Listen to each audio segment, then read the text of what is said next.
in terms of what you just mentioned, let's parse it out. What you just mentioned about LeBron's summer plans and how the Lakers, he's expecting maneuvers to be made. Is it too cynical to ask? How about that for a wind-up? Is it too cynical to ask which Rich Paul clients he's interested in for the Lakers to go get? No, not necessarily. Okay, I mean, so what is it? What is he thinking? He's smart enough and savvy enough to be further down the road and looking at the chessboard. What are these potential maneuvers look like? Well, that he has in I don't want to say something here that will then be used against me later. Okay, but let me just say that in a vacuum, is it a good idea for a player and his agency to be given so much influence and power with a team? In a vacuum, you would say no, that there is a separation of that for a reason. Old school people, like, for example, when he was in Miami with Pat Riley would have never allowed anything like this, okay? But whatever you want to think about Rich Paul and the Lakers, without Rich Paul, the Lakers would not have a championship. I mean, he should have been absolutely given one of the real diamond rings. You know, when teams give out their rings, they give out, you know, the real diamonds to the players, and then, you know, they say, oh, we gave them to our support staff, our scorers table, you know, our public relations folks, you know, our ushers. Those people aren't getting the same. Rich deserved a real diamond ring when the Lakers won, and the reason is because it was Rich Paul that brought Kentavious Caldwell-Pope to the Lakers. It was Rich Paul that basically, you know, forced Anthony Davis to the Lakers. He was whacking off, knocking away interest from all these other teams, doing these interviews, telling these other teams, don't trade for Anthony Davis. He's only going to be a Laker. He practically flew the plane to get Anthony Davis from the Pelicans to the Lakers. Without Rich Paul and LeBron working in concert, the Lakers don't get that title. Okay? No, and my question, just so I make sure everyone knows as well, is I'm not at all broadsiding Rich Paul or Clutch Sports or what, you know. It's clearly he's got a group of talent that can win you a championship, and clearly LeBron. That's why I said, is this one of those maneuvers where LeBron will take anybody, but clearly he might have a preference for a Clutch Sports Rich Paul client, and does this give you an indication as to who he thinks and what moves he thinks can be made come July to make his final year in Los Angeles, if not two, championship ones? Like I don't think it has to be a Clutch clients. I do think there has to be change. So then what does he think? Then what does he have in mind?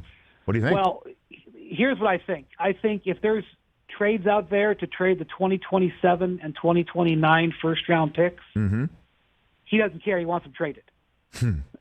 And, you know, Jeannie Buss, she's the steward of the franchise. Right. She's the person who has to say, listen, we got to be careful giving away a draft pick 6 years from now when LeBron will be, you know, owning, you know, a baseball team or an NBA team. You know, we can't, you know, and it's LeBron pushing back and saying, trade Russell Westbrook, trade this guy, trade that guy, trade the draft picks. I don't care.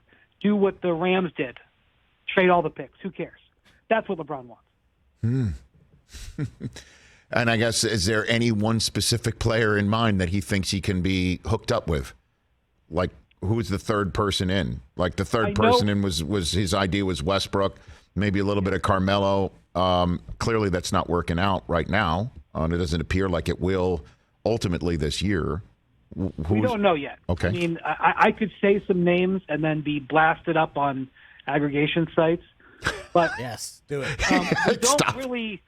We don't really know yet. We just have to see. What I can tell you is the Lakers not doing anything at the trade deadline was not what he wanted to see.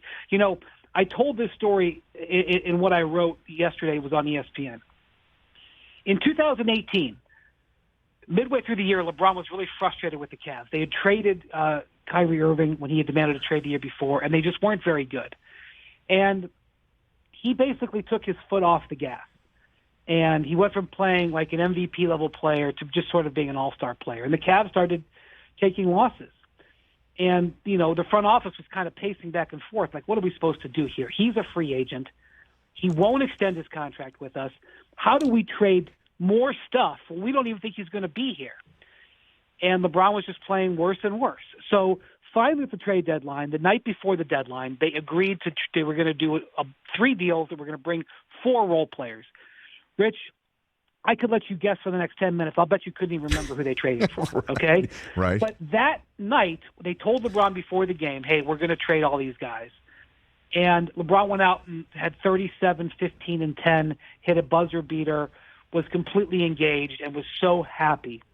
And the executives realized, the Cavs executives were looking at each other, and they realized, we just traded for LeBron. I mean, yeah, we're getting 4 role players. We're swapping out some guys. We'll get a little bit better. We just traded for a more engaged LeBron.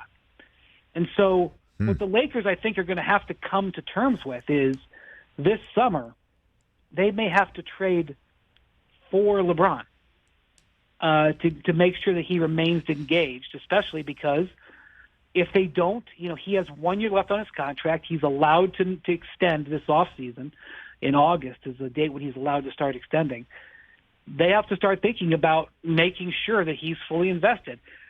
He got reinvested in 2018, had a great postseason run, one of the great postseason runs of his career, and left in free agency. And the Cavs got a trip to the finals out of it. And so that's the deal you make. And if you've done your research, and I assume the Lakers did, and if they didn't, I can't help them. You should have known when you sign up to play with LeBron, this is what you sign up for. You sign up to completely exhaust your entire franchise to try to make him win for the time that he is there. Hey, you watched all the way to the end. Thanks for that. Watch more right here.